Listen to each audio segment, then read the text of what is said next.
जिस दिन अस्पताल के रिसेप्शन पर वो बैग मिला, उस दिन से सब कुछ बदल गया था। न जाने क्यों उस बैग को देखकर दिल में अजीब सी हलचल उठी थी। रिसेप्शनिस्ट ने कहा कि इसमें एक अवार्ड है और ये उस लड़की का है जिसने सुषमा जी को एक्सीडेंट से बचाया था। और मुझसे पहले जो यहाँ ड्यूटी पर थी, उसने कहा कि ये अवार्ड उस लड़की को वापस देना है। मगर सवाल ये था कि वो लड़की कौन थी। किसी को उसका नाम नहीं पता था, ना ही चेहरा याद था। बस एक धुंधली सी परछाई, जैसे हवा में कोई खुशबू रह जाए। और जब मैंने पूछा कि क्या उसके बैग में कुछ और है, तो रिसेप्शनिस्ट ने थोड़े झिझक के साथ कहा कि अगर चाहो तो वॉलेट देख सकते हो। और जैसे ही वॉलेट खोला गया, उस वॉलेट में लिखा था प्रीत। नाम पढ़ते ही जैसे मेरे होश उड़ गए, दिल जैसे एक पल को रुक गया। प्रीत वही प्रीत जो कुछ दिन पहले गलियारे में मुझसे टकराई थी। बिना कुछ बोले उसके आंखों में जो खामोशी थी, वो जैसे कुछ कह रही थी। मैंने जसलीन का हाथ पकड़ा और कहा, चल रूम नंबर 9 की तरफ चलते हैं, जहां मां थी। रास्ते में दिल की धड़कनें बढ़ती जा रही थीं, क्योंकि अब यह साफ हो गया था कि अगर प्रीत ने दादी की जान बचाई है तो खतरा दादी पर ही है। और अगर दादी खतरे में है तो इसका मतलब है कि जो साया हमें घूरता है, जो रात को दीवारों से गुजरता है, वो और करीब आ चुका है। और अब ये सिर्फ एक इत्तेफाक नहीं रहा, अब ये कहानी बन चुकी है, डर की, मौत की और शायद किसी ऐसे सच की जिसे जानना खतरा है। मां चुप थी, मगर उनकी आंखें बहुत कुछ कह रही थीं। उन्होंने कुछ नहीं कहा, लेकिन जब मैंने उनसे पूछा कि क्या आप प्रीत को जानती हैं, तो उन्होंने सिर झुका लिया, जैसे कोई राज छुपा रही हों। फिर उन्होंने एक पुराना एल्बम निकाला और उसमें एक तस्वीर थी जिसमें मेरे पापा जवान थे और उनके साथ एक लड़की थी जिसकी आंखें हूबहू प्रीत जैसी थीं। मैंने कांपते हुए पूछा, मां क्या ये वही है? मां ने कहा, मैं नहीं जानती, मगर जिसने मेरे पापा की जान बचाई है, मैं उसका शुक्रिया किन्नर फौज में करूं। मुझे समझ नहीं आ रही। पापा की मौत एक रहस्य थी। उन्होंने आखिरी वक्त में सिर्फ इतना कहा था कि कोई लड़की थी जिसने उन्हें खींचकर बाहर निकाला और फिर खुद गायब हो गई। और अब दादी के साथ भी वही हुआ है। क्या ये महज संयोग है या फिर कोई ऐसा राज जो हमारी फैमिली से जुड़ा है?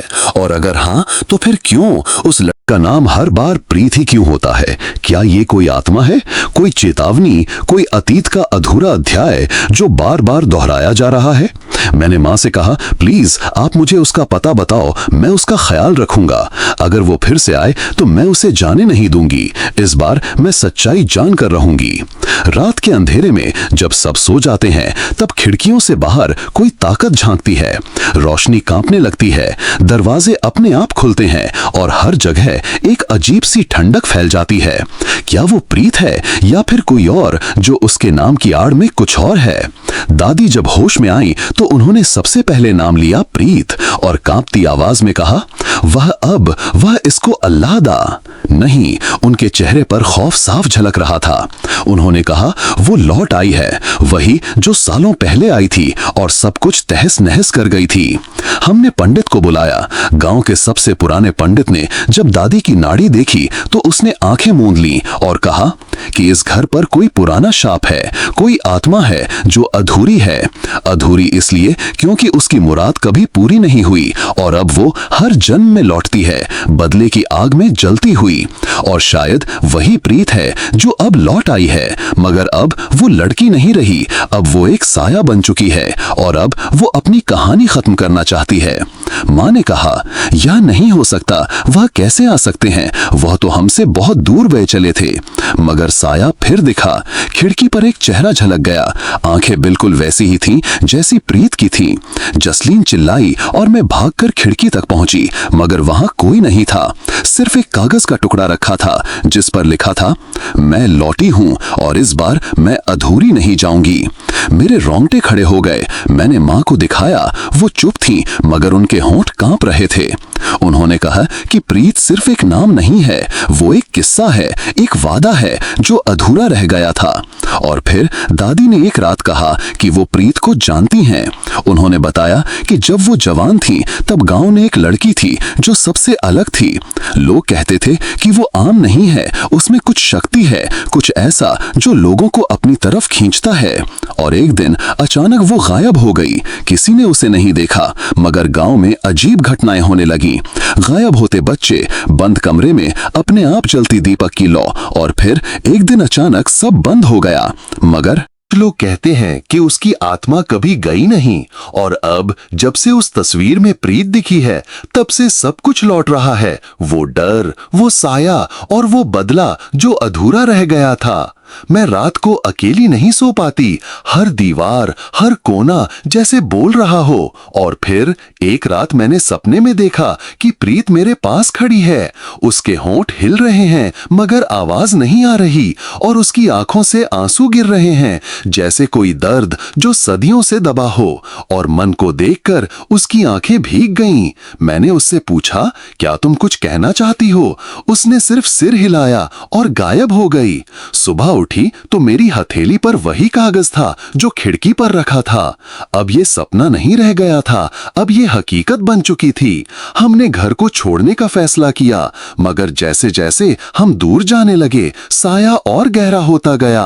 प्रीत हर जगह दिखने लगी, कभी शीशे में, कभी दरवाजे के पीछे, कभी मेरी परछाई के पास। और फिर एक दिन माँ ने कहा, किस्मत एक बार फिर हमारे दरवाजे पर दस्तक दे रही है, और इस बार मैं उसे खोना नहीं चाहूंगा। हम रुके और सच्चाई का सामना करने का फैसला किया। हमने उस पुराने मंदिर में जाने का सोचा जहां से प्रीत से जुड़ी कहानियां शुरू हुई थीं।